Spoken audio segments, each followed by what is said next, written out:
Boa noite, gente. Seja bem-vindo ao canal. Tivemos o clássico Flamengo e Fluminense no Maracanã, no qual o Flamengo saiu vitorioso, quebrando o tabu contra a equipe tricolor.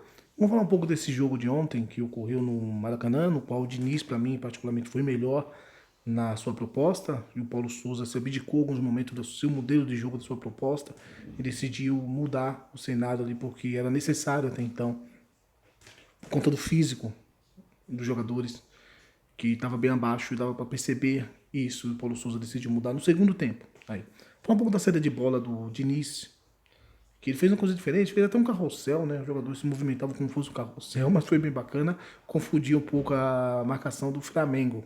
Vamos falar aqui da saída de bola e da parte de ataque também, vamos lá. Aqui você pode ver como ele se movimentava, era isso, Manuel para lateral, Wellington, Braz para cá, André entrava e o Ganso vinha para cá. O Flamengo fazia uma marcação-pressão, eles confundiam, não sabia o que marcar. Saída de bola era isso, já achava o Xavier já encontrava o Luiz Henrique, e nisso o Fluminense fazia uma coisa bacana, que era a questão de atração de bloco. Eles desciam seu bloco para um lado, com a quantidade maior de jogadores, e nisso atraía a equipe do Flamengo também para esse bloco, abrindo espaço do outro lado para o Iago, que descia sozinho ali no setor de amplitude, que vocês podem dar uma olhada nesse momento agora. O Iago ele vai aparecer ali na amplitude, vai descer ali, ele passa sempre pelo Everton. O Everton marcava o Iago, porque o Mateuzinho descia bastante para fazer a marcação no cano. E esse espaço era criado ali para o Iago descer nesse corredor sozinho. Tem algumas imagens até para mostrar para vocês aqui dessa questão. E a equipe do Fluminense se comportou dessa maneira muito bem, diga-se de passagem, que acabou saindo na frente com um gol de escanteio. Mas um time que tem um modelo de jogo muito parecido com o do Paulo Souza, o Diniz, posse de bola, movimentação, atacar os espaços, triangulação, amplitude em alguns momentos, compactação, e é muito parecido o modelo de jogo dos dois treinadores. Vou mostrar algumas imagens aqui para vocês do que eu falei aqui nesse momento, para que vocês possam ver em imagem. Aqui vocês podem ver a imagem da saída de bola do Fluminense, um time que fazia esse carrossel, como eu falei agora, né? Essa virada aqui, para tentar achar o espaço e atrair a equipe do Flamengo. Nessa atração da equipe do Flamengo, atraindo para o seu campo de defesa, você tem uma superioridade numérica no último terço, ou igualdade numérica. Era isso, era essa a intenção da equipe do Fluminense, ainda mais um Flamengo que não tinha uma marcação muito precisa.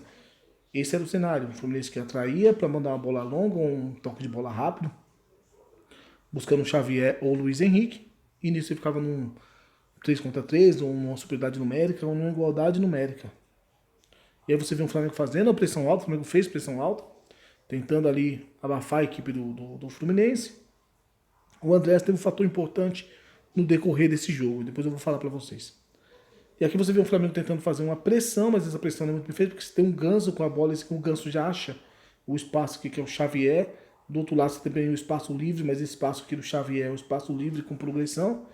É um espaço que te dá progressão de ataque, então é bem perigoso, acaba resultando nisso aqui. Você recebe a bola com progressão, você deixa uma igualdade numérica no último setor e obriga um dos zagueiros a sair na caça. Aqui é o Davi Luiz sai na caça, deixa esse setor totalmente aberto ali para a equipe do Fluminense atacar e chegar numa situação como essa aqui, com o Flamengo com um bloco totalmente descomposto e a equipe do Fluminense conseguindo achar espaços entre linhas até ali para atacar. Do outro lado, marcado vermelho, aqui você tem o Mateuzinho, que eu vou falar dele agora. Era um jogador que entrava nesse bloco aqui depois e deixava um espaço atrás para o Ayrton, para o Iago, né?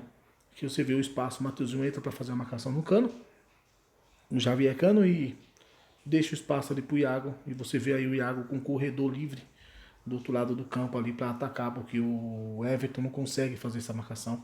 O Flamengo é atraído por esse lado de campo com seu bloco, e do outro lado tem a amplitude do Iago na superioridade posicional, que faz parte do modelo de jogo do Diniz, né?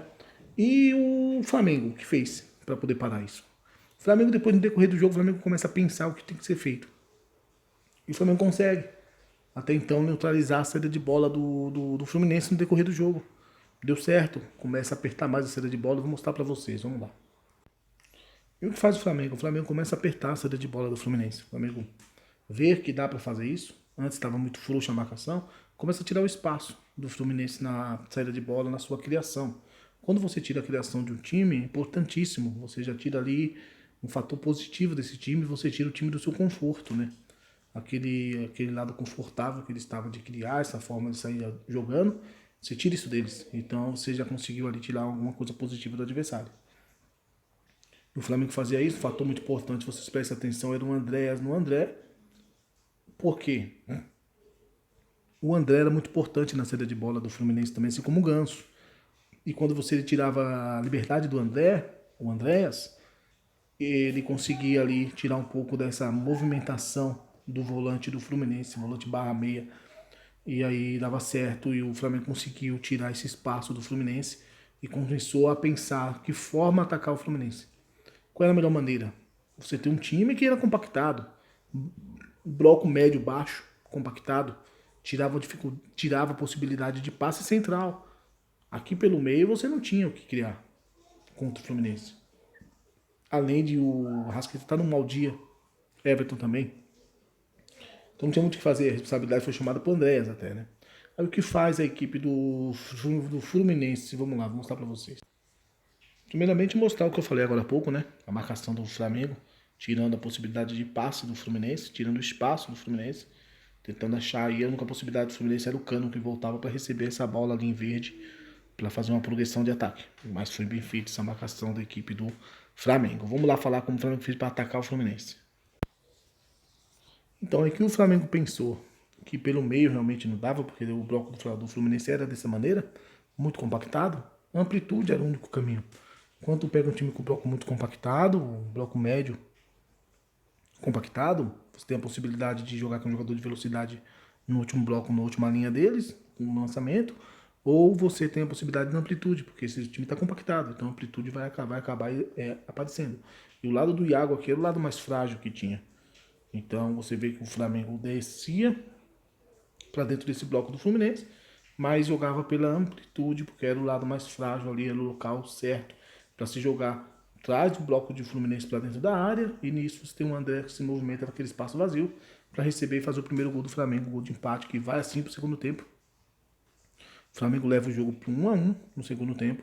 Vou mostrar para vocês aqui a imagem desse lance que eu falei agora aqui no quadro. Vamos lá. Aqui vocês podem ver na jogada já de construção pela amplitude, o Arão passa a bola para o Mateuzinho, o Gabriel Barbosa se aprofunda.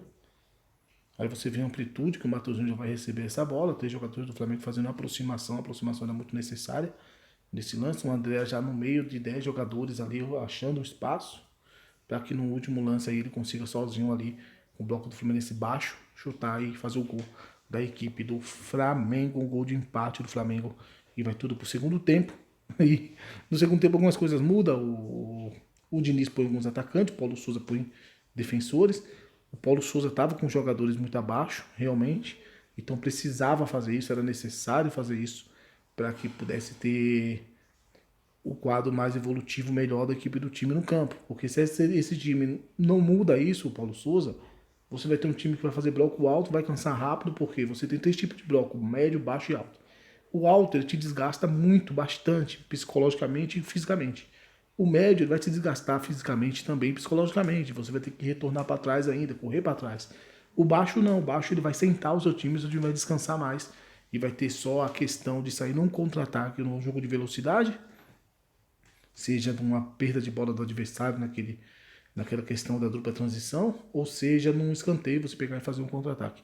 Ele coloca o Lázaro, o Vitinho, o Pedro, o Pablo, e tenta achar espaço. O Isla no lugar do Mateuzinho. O Mateuzinho tentava bem, coloca o Isla, talvez alguma coisa física para descansar o jogador, não sei. E tenta um jogo de contra-ataque, mas você pensa, não tem um jogador de escape. O Lázaro podia fazer isso, mas o Lázaro estava na incumbência de marcar também. Então dificultava bastante, dificultava muito. Por isso que o Hugo apareceu nesse cenário, que foi um dos melhores gols de jogadores em campo, justamente com o Andréas. O Hugo tem que ser muito aplaudido. E pelo lado do Fluminense, o Ganso jogou bem também. O Ganso ele dita o ritmo do campo ali, do meio campo. Isso é muito importante para um time que joga com posse de bola. Vamos lá falar mais um pouquinho desse cenário do segundo tempo. Uma coisa que não pode deixar de ressaltar aqui para vocês, torcedores do Fluminense, também, é a questão da reposição do teu time. Que reposição maravilhosa teve o Diniz, perfeita. Aqui você vê um time que perde a bola, volta.